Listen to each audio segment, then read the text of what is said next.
ಇನ್ನು ಬೆಂಗಳೂರಿನಲ್ಲಿ ಎರಡನೇ ಏರ್ಪೋರ್ಟ್ಗೆ ಪ್ರಸ್ತಾವನೆಯನ್ನ ಸಲ್ಲಿಸಲಾಗಿದೆ. ಎರಡನೇ ಅಂತಾರಾಷ್ಟ್ರೀಯ ಏರ್ಪೋರ್ಟ್ಗೆ 3 ಸ್ಥಳಗಳನ್ನ ಗುರುತು ಮಾಡಲಾಗಿದೆ ಅನ್ನುವಂಥದ್ದು ಗೊತ್ತಾಗ್ತಾ ಇದೆ. 3 ಸ್ಥಳಗಳನ್ನ ಗುರುತು ಮಾಡಿದೆ ಸದ್ಯ ರಾಜ್ಯ ಸರ್ಕಾರ.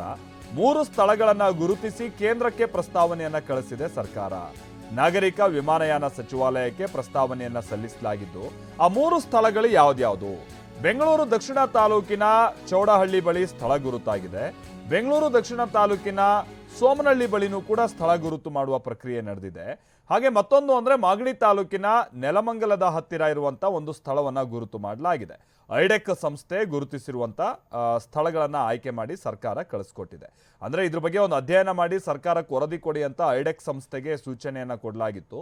ತಾಂತ್ರಿಕ ಸಂಭಾವ್ಯತೆ, ರಸ್ತೆ ಸಂಪರ್ಕ, ಮೆಟ್ರೋ ಸಂಪರ್ಕ ಸೇರಿದ ಹಾಗೆ ಎಲ್ಲ ರೀತಿಯಾದಂಥ ಆಯಾಮದಲ್ಲೂ ಕೂಡ ಅಧ್ಯಯನವನ್ನ ನಡೆಸಿ ಐಡೆಕ್ ಸಂಸ್ಥೆ ವರದಿಯನ್ನು ಕೊಟ್ಟಿದೆ.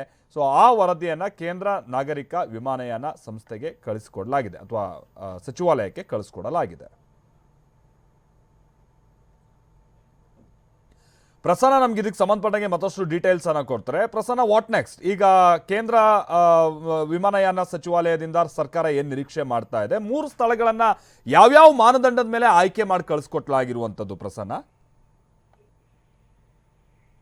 ಮಾಲ್ತೇಶ್, ಪ್ರಮುಖವಾಗಿ ಎರಡನೇ ಅಂತಾರಾಷ್ಟ್ರೀಯ ವಿಮಾನ ನಿಲ್ದಾಣವನ್ನ ಸ್ಥಾಪನೆ ಮಾಡಬೇಕು ಅಂತ ಹೇಳಿ ಸರ್ಕಾರ ಇದೀಗ 3 ಸ್ಥಳಗಳನ್ನ ಗುರುತು ಮಾಡಿ ಅದನ್ನ ಕೇಂದ್ರ ಸರ್ಕಾರಕ್ಕೂ ಕೂಡ ಪ್ರಸ್ತಾವನೆಯನ್ನ ಕಳಿಸಿದೆ. ಕೇಂದ್ರ ನಾಗರಿಕರ ವಿಮಾನಯಾನ ಸಚಿವಾಲಯಕ್ಕೆ ಪ್ರಸ್ತಾವನೆಯನ್ನ ಸಲ್ಲಿಸಿದ್ದು, ಅವರು ಈ ಫೀಸಿಬಿಲಿಟಿಯನ್ನ ಪರಿಶೀಲನೆಯನ್ನ ನಡೆಸಿ ಒಂದು ಅಂತಿಮವಾದಂತಹ ನಿರ್ಧಾರಕ್ಕೆ ಬರುವಂತಹ ಸಾಧ್ಯತೆಗಳಿದಾವೆ. ಆದ್ರೆ ಪ್ರಮುಖವಾಗಿ ಗುರುತು ಮಾಡಿರುವಂತಹ ಈ ಸ್ಥಳದ ಬಗ್ಗೆ ಸಾಕಷ್ಟು ಚರ್ಚೆಗಳು ನಡೀತಾ ಇದಾವೆ. ಈ ಕಾರಣಕ್ಕೋಸ್ಕರ ಈ 3 ಸ್ಥಳಗಳು ಯಾವುದು ಅನ್ನುವಂಥದ್ದು ಅತ್ಯಂತ ಪ್ರಮುಖ ಆಗುತ್ತೆ. ಒಂದು, ಬೆಂಗಳೂರು ನಗರ ಜಿಲ್ಲೆಯ ದಕ್ಷಿಣ ತಾಲೂಕಿನ ಚೂಡಹಳ್ಳಿ ಗ್ರಾಮ ಅನ್ನುವಂಥದ್ದು, ಆ ಭಾಗದಲ್ಲಿ ವಿಮಾನ ನಿಲ್ದಾಣಕ್ಕೆ ಸೂಕ್ತ ಸ್ಥಳ ಅನ್ನುವಂಥದ್ದನ್ನ ಐಡೆಕ್ ಸಂಸ್ಥೆ ವರದಿಯನ್ನ ಕೊಟ್ಟಿದೆ. ಇದರ ಜೊತೆಗೆ ಬೆಂಗಳೂರು ದಕ್ಷಿಣ ತಾಲೂಕಿನ ಸೋಮನಹಳ್ಳಿ ಹತ್ರ ಕೂಡ ಸೂಕ್ತವಾದಂತಹ ಜಾಗ ಅಂತ ಹೇಳಿ ಈಗಾಗಲೇ ಐಡೆಕ್ ಸಂಸ್ಥೆಯಿಂದ ವರದಿಯನ್ನ ಸಲ್ಲಿಸಲಾಗಿದೆ.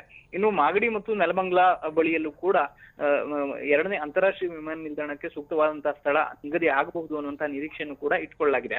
ಇದರ ಜೊತೆಗೆ ಇದೀಗ ತಮಿಳುನಾಡು ಕೂಡ ಹೊಸೂರಿನಲ್ಲಿ ಪ್ರತ್ಯೇಕವಾದಂತಹ ಒಂದು ಅಂತಾರಾಷ್ಟ್ರೀಯ ವಿಮಾನ ನಿಲ್ದಾಣ ಸ್ಥಾಪನೆಗೆ ನಾಗರಿಕ ವಿಮಾನಯಾನ ಸಚಿವಾಲಯಕ್ಕೆ ಅವರು ಕೂಡ ಪ್ರಸ್ತಾವನೆಯನ್ನ ಸಲ್ಲಿಸಿರುವಂತಹ ಹಿನ್ನೆಲೆಯಲ್ಲಿ ಕೇಂದ್ರ ನಾಗರಿಕರ ವಿಮಾನಯಾನ ಯಾವ ರೀತಿಯ ನಿರ್ಧಾರವನ್ನ ತೆಗೆದುಕೊಳ್ಳುತ್ತೆ ಮತ್ತು ಬೆಂಗಳೂರು ದಕ್ಷಿಣ ಜಿಲ್ಲೆ ಸೂಕ್ತವಾಗುತ್ತಾ ಅಥವಾ ಬೆಂಗಳೂರು ದಕ್ಷಿಣ ಭಾಗದಲ್ಲಿ ವಿಮಾನ ನಿಲ್ದಾಣ ಸ್ಥಾಪನೆಗೆ ಸೂಕ್ತವಾದಂತಹ ಜಾಗ ಅನ್ನುವಂಥದ್ದ, ಅಥವಾ ನೆಲಮಂಗಲ ಮತ್ತು ಉಳಿದಂತಹ ಭಾಗದಲ್ಲಿ ಆದ್ರೆ ಉಳಿದ ಜಿಲ್ಲೆಗಳಿಗೆ ಹೋಗೋದಕ್ಕೆ ಅನುಕೂಲ ಆಗುತ್ತೆ, ಇದೆಲ್ಲವನ್ನು ಕೂಡ ಪರಿಶೀಲನೆ ಮಾಡಿ ಒಂದು ಅಂತಿಮ ತೀರ್ಮಾನವನ್ನ ಕೇಂದ್ರ ಸರ್ಕಾರ ತೆಗೆದುಕೊಳ್ಬೇಕಾಗುತ್ತೆ.